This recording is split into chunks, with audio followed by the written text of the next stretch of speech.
તમે ભવિષ્ય માટે તૈયાર સીએનબીસી બજારના ઇબિક્સ કેશ સ્ટુડિયોમાં પ્રવેશી રહ્યા છો। નમસ્કાર, સીએનબીસી બજારના ઇબિક્સ કેશ સ્ટુડિયોમાં આપનું સ્વાગત છે। આજે માર્કેટની ગતિવિધિ પર ચર્ચા કરીશું। હું છું નિશા અને મારા સહયોગી વિક્રમ પાઠક પણ મારી સાથે જોડાયા છે અને આજે માર્કેટ પર ચર્ચા કરવા આપણી સાથે જોડાઈ રહ્યા છે કેઆર ચોકસીના દેવીન ચોકસી। દેવજી, સ્વાગત છે આપનું। ત્યારે જ માર્કેટ અત્યારે વન વે દિશામાં જઈ રહ્યું હતું, તેજીમાં જઈ રહ્યું હતું ને એને એક બહાનું જોઈતું હતું કરેક્ટ થવા માટે, જે અત્યારે મળી રહ્યું છે, જે ફેડની બેઠક થવાની છે। આપણે એને કઈ રીતે મૂલવવું જોઈએ? આપણા પર એની કેટલી ઇમ્પેક્ટ તમને લાગે છે આવશે? Good morning. Well, I think અત્યારના જે કરેક્શન માર્કેટમાં જે સેટ થયું છે એ correction I think sudden spike પછી શુક્રવારે આઈ થિંક માર્કેટમાં જે કરેક્ટિવ ફોલ આવ્યો અને એના હાથથી એનું મારા ખ્યાલથી હાથથી એનું આઈ થિંક થોડું ઘણું આપણે વધારે એની અસર જોઈ શકશું। કોઈ ફંડામેન્ટલ કારણો વીકનેસ માટેના નથી એટલું માનીને ચાલવું જોઈએ। આઈ થિંક કરન્ટલી સિચ્યુએશનની અંદર જે ગયા વીકની અંદર એક ચાઇનામાં મોટી કંપનીનું એક ડિફોલ્ટ થવું અને એ ડિફોલ્ટને લીમેન બ્રધર્સ સાથે સરખામણી થવી, એવા નર્વસનેસને કારણે આઈ થિંક ગ્લોબલ માર્કેટની અંદર એક થોડાક ટ્રેમર્સ આવ્યા હતા, એક ફોલ આવ્યો હતો। હું એને ટેકનિકલ ફોલ તરીકે વધારે જોઈ રહ્યો છું અત્યારે એવું કોઈ પરિસ્થિતિને એવું નથી જોતો કે જેને કારણે આઈ થિંક ગ્લોબલ માર્કેટમાં કોઈ વિપરીત અસર થાય।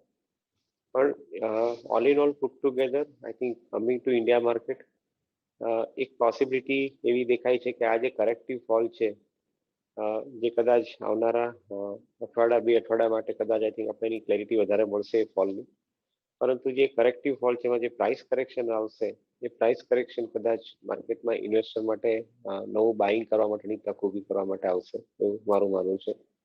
તો જે ઇન્વેસ્ટરો અત્યાર સુધીમાં ફક્ત મોમેન્ટમ બેઝ બાઇંગ કરતા હતા અને વેલ્યુ બેઝ બાઇંગ નતા કરી શકતા, એ લોકો માટે કદાચ આ એક તક રહેશે બાઇંગ કરવા માટેની। તો આઈ થિંક આપણે આ જે કરેક્ટિવ ફોલ છે તેને એક વેલકમ મૂવ ગણવો જોઈએ। ફંડામેન્ટલી સારા સ્ટોકની અંદર જો કોઈ બી નાનું પ્રાઇસનું કરેક્શન આવે તો that would be N opportunity two buy into the portfolio. So I'm not threatened with this particular fall or correction.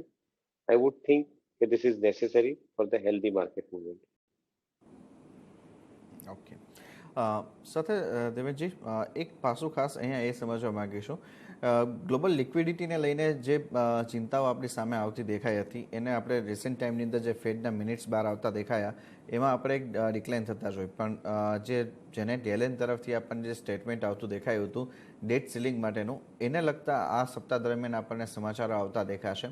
તો જો હવે અહીંયા એ ફ્રન્ટ ઉપરથી જો કોઈ નેગેટિવ ન્યૂઝ ફ્લો આવે છે તો આપણે બોન્ડ માર્કેટની અંદર એની એક સારી મોટી હલચલ જોઈ શકીશું અને એની ઇમ્પેક્ટ આપણે ઇક્વિટીઝ ઉપર કેવી રીતના એનાલિસિસ કરવી જોઈએ?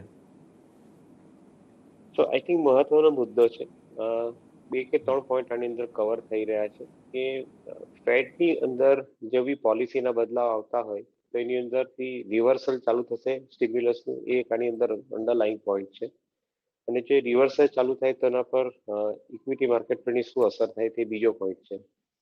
So let me address the first point two begin with.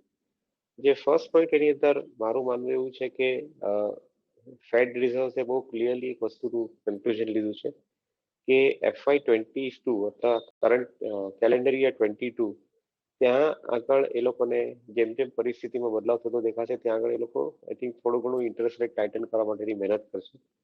અત્યારે હું એવું નથી માનતો કે કોઈ ઇમિડિયેટલી એ લોકો આ વસ્તુ કરવા માંગતા હોય। એના બે કારણ છે। એક તો સૌથી પહેલા અમેરિકાની અંદર જે થર્ડ વેવ છે એ બહુ સ્ટ્રોંગ રીતે ઇકોનોમીને અસર કરી રહ્યો છે। અગેન સ્કૂલ્સ, કોલેજીસ અને ઓફિસીસ બધા ફરીથી પાછા બેક ટુ હોમ ચાલુ થઈ ગયા છે। So that is one point અને એને કારણે આઈ થિંક જો કોઈ બી જલ્દી મૂવ લે ફેડ તો ઇકોનોમી ડિરેલ થવાના ચાન્સીસ પૂરેપૂરા રહી શકે। બીજી વસ્તુ, અમેરિકાની અંદર એક સેન્ટ્રલ અમેરિકા પર્ટિક્યુલરલી ત્યાં આગળ એક એવો વર્ક છે કે જે લોકો વેક્સિનેશનની અગેન્સ્ટ છે, એટલે as a country you are not fully vaccinated, તો you are always going to have a larger threat going forward. જો એ પરિસ્થિતિ ચાલુ રહેવાની હોય તો કદાચ ફેડને અત્યારની તારીખમાં ઇકોનોમીને ડિસ્ટર્બ કરવાનું પરવડશે નહીં અને આટલા વખતથી જે સ્ટિમ્યુલસ પુટઅપ કરીને ઇકોનોમીને સ્ટેબિલાઇઝ કરી છે એ મારા ખ્યાલથી લોકો ઇકોનોમીને સ્ટેબિલાઇઝ વધુ થતી રહેવા દેશે એવું મારું માનવું છે। જો એ પરિસ્થિતિને આપણે ધ્યાનમાં રાખીએ તો એ લોકો ઇકોનોમિક અસરને આપણે એ રીતે વિચાર કરીએ કે કદાચ જલ્દી આ સ્ટિમ્યુલસ વિડ્રો કરવા માટે એ લોકોને અત્યારની તારીખમાં એટલો અવકાશ નહીં મળે, અને જો એ નહીં મળતો હોય તો ઇક્વિટી માર્કેટના કારણે થ્રેટન થવાની જરૂર નથી. સો આઈ થિંક સેકન્ડ પોઈન્ટ આની અંદર એ કવર થઈ જાય છે કે immediately we are not seeing the symptoms or any possibility of reversal of liquidity in the system. બીજી વસ્તુ, લિક્વિડિટી રિવર્સ થાય તો પણ પૈસા જશે તો પાર્ક ક્યાં થશે, એ પોઈન્ટ પર ડિસ્કશન થવું જોઈએ. ઇન્ફ્રાસ્ટ્રક્ચર બિલ્ડ કરવા માટે પૈસા પાર્ક થાય તો definitely I think it is good. અમેરિકાએ ઓલરેડી $550 બિલિયન ઇન્ફ્રાસ્ટ્રક્ચર માટેનું એક આખો પ્રોગ્રામ સેટઅપ કર્યો છે.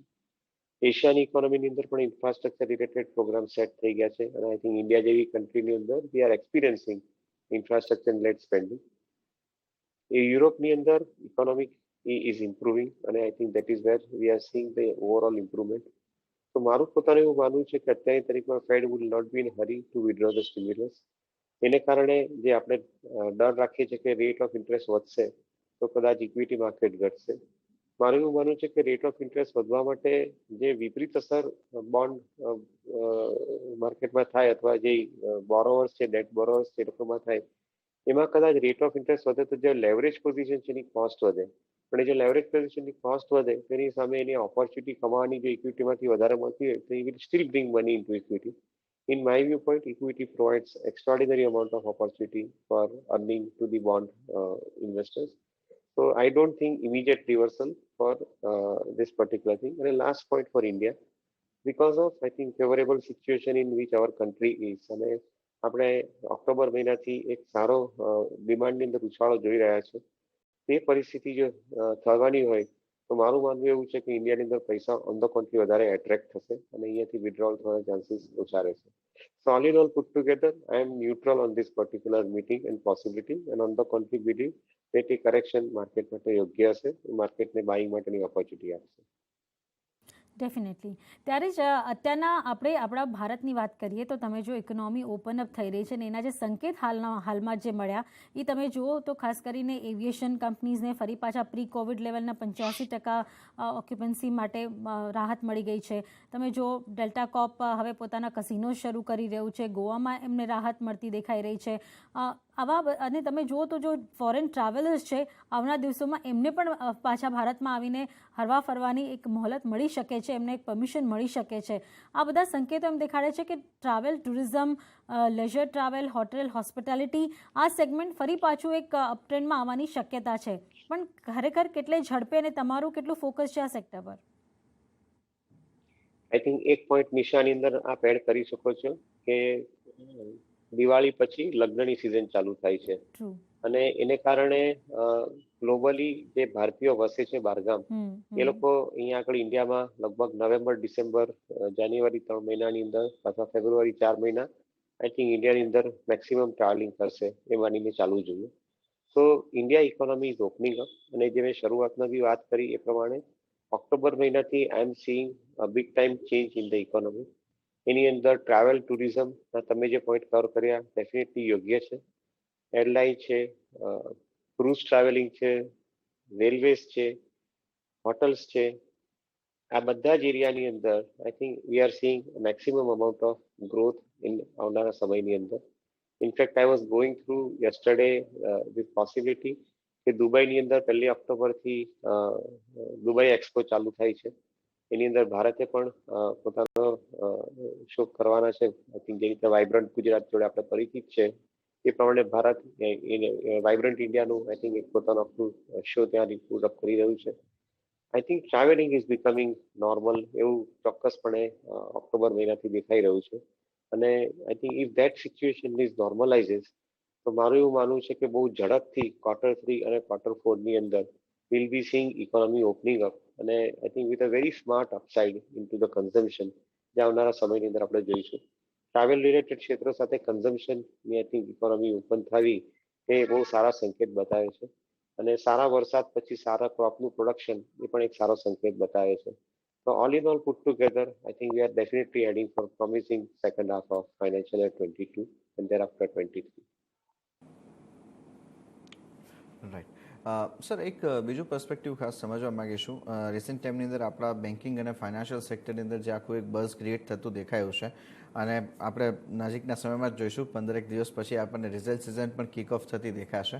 તો પર્સપેક્ટિવ શું લાગી રહ્યો છે આપણે બેન્કિંગ અને ફાઇનાન્શિયલની અત્યારના જે માર્કેટે એક્શન બતાવી છે એ કદાચ આપણને Q2 માટે સારા સંકેતો આપી રહી છે? Yes, I feel that I think Q2 માટે definitely I think banking ને financial ક્ષેત્ર definitely સારું performance આપી શકશે એનું બે કારણ છે. એક તો સૌથી પહેલા કન્ઝમ્પશન લેડ ડિમાન્ડનો બદલાવ થવો, સુધારો થવો, એને કારણે આઈ થિંક ક્રેડિટ ઓફટેક વધે. એ ડેફિનેટલી આઈ થિંક એક મોટો સંકેત આપી રહ્યું છે.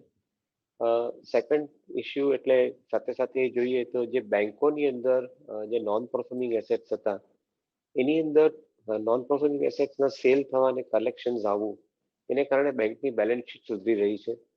ઇનફેક્ટ જે ફાઇનાન્સ મિનિસ્ટરે જે અધર ડે નેશનલ ARC લિમિટેડની જે સ્થાપના કરીને બતાવ્યું એની અંદર આઈ થિંક એમને એક વસ્તુનો બહુ મહત્વનો મુદ્દો પુટઅપ કર્યો કે જે બેંકોએ કયા વર્ષોમાં પૈસા કલેક્ટ કર્યા છે એ લગભગ 5.5 લાખ કરોડની આસપાસનું ફંડ ઓલરેડી કલેક્ટ થઈ ચૂક્યું છે. અને આઈ થિંક જો એ પૈસા આવનારા સમયની અંદર વપરાવાના હોય તો ક્રેડિટને આગળ પુશ મળશે. અને અમુક બેંક છે, કોટક બેંક છે, બજાજ ફાઇનાન્સ છે, જે લોકોએ પાછલા વર્ષોની અંદર પેન્ડેમિકમાં એગ્રેસિવ લેન્ડિંગ નથી કર્યું એટલે એ લોકોની બેલેન્સ શીટ ઘણી હેલ્ધી છે. એવા લોકો માટે આવનારા સમયની અંદર કદાચ ક્રેડિટ ઓફટેક બહુ વ્યવસ્થિત રીતે સારો રહેશે. તો માય ફંડામેન્ટલ ટેક ઇઝ કે બેન્કિંગ અને ફાઇનાન્શિયલ સેક્ટર માટે કદાચ જે હમણાં 6 મહિના ગયા એના કરતા આવનારા 6 મહિના વધારે સારા રહેશે એવું મને સંકેત મળતા એવું લાગે છે.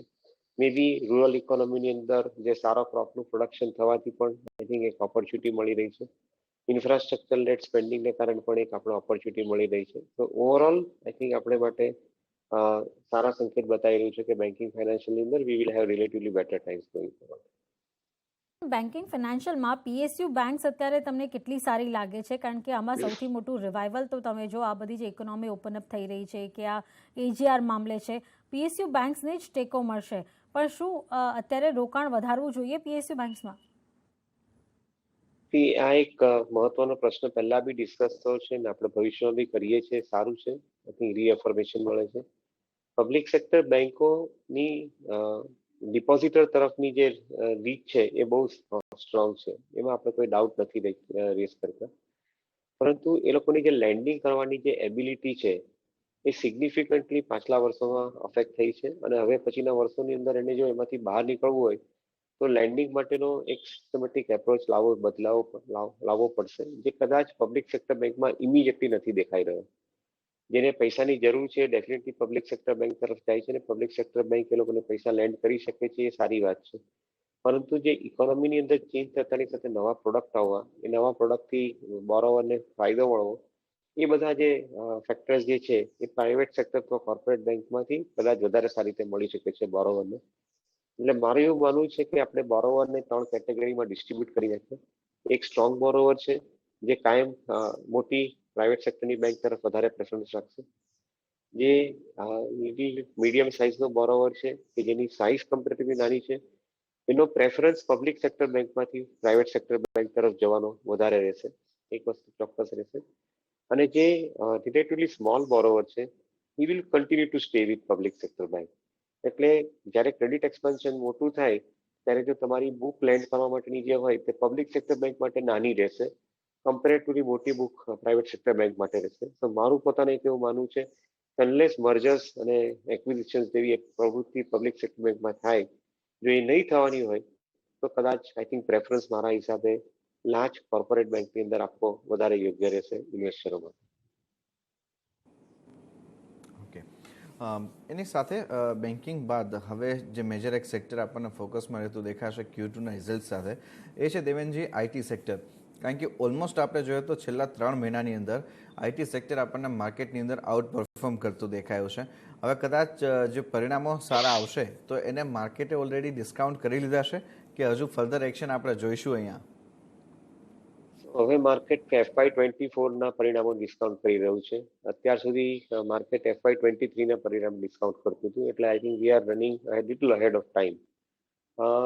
મારું પર્સનલી એવું માનવું છે કે લગભગ આઈટી સેક્ટરની અંદર 15% આસપાસનો ગ્રોથ આપણે સેટ થયેલો જોઈ રહ્યા છે.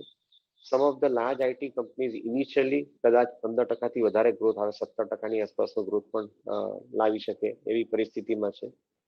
અને સાથે સાથે જે નવા કોન્ટ્રાક્ટ વિન કરી રહ્યા છે ગ્લોબલી, આઈ થિંક એ બહુ મોટી સાઇઝના કરી રહ્યા છે. એટલે visibility of revenue for next 5 years, next 10 years is very very high.